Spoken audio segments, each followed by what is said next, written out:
You have seen it before, not in a dream, not in a film, in your room, in the corner of your eye, a dark shape, tall, still, human in outline, but wrong in every other way. No face, no features, just a presence that should not be there, and then you blinked, and it was gone. You told yourself it was nothing, a trick of the light, tiredness, but here is what no one tells you. Thousands of people across dozens of countries, speaking different languages, living completely separate lives, are describing the exact same thing.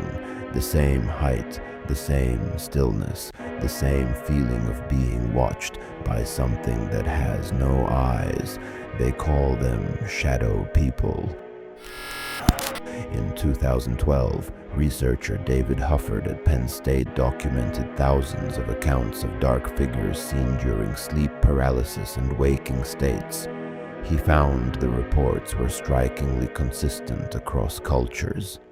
The figure is almost always tall, almost always near the bed or in a doorway, almost always accompanied by overwhelming dread, a pressure in the chest, an inability to move, a certainty that the thing is aware of you.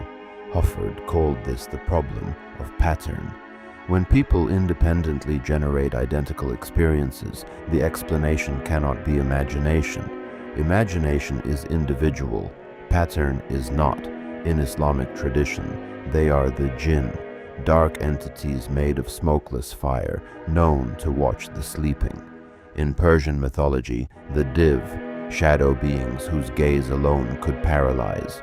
In Japanese folklore, the Kage-Otoko, the shadow man, who appears in doorways and takes the form of someone you trust before revealing what it truly is.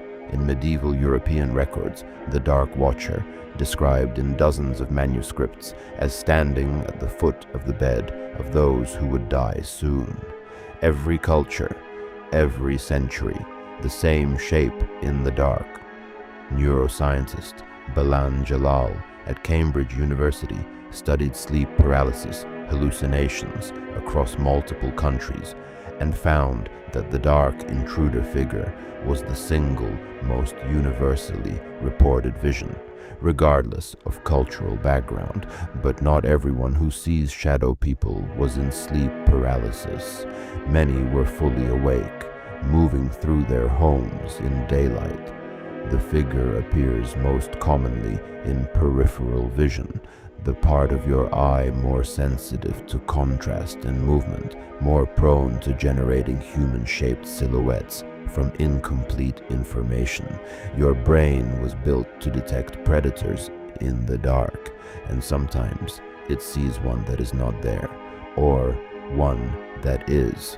In 2019, neuroscientist Olaf Blanke at EPFL in Switzerland published research on what he called the feeling of a presence, a sensation in which a person becomes acutely certain that something is standing just out of view. Blanke recreated this in a laboratory by disrupting the brain's sensorimotor signals. When that system misfires, the brain generates a shadow self perceived just behind you, created by your own mind turning against itself. But the consistency problem remains. If this were purely neurological, the figures would be different for everyone. A brain malfunction should produce a shadow that looks like you, not a tall, featureless entity that matches the accounts of thousands of strangers across thousands of years. People who have seen them describe the same thing every time. It does not move like a person. It stands, it watches, and when it moves with intention, toward the door, through the wall, or closer to the bed, where it stops and waits. One account, dismissed. 10 accounts, coincidence. Thousands of identical accounts across every culture on Earth, dating back to the earliest written records of human experience. That is no longer coincidence. That is a pattern, and patterns in the dark means something is there. Tonight, when the light goes out and the corners of the room begin to take shape, you will look. You will not be able to stop yourself, because somewhere in you, older than language, older than fear itself, something knows the dark is not always empty, and something in the dark has always known you were looking.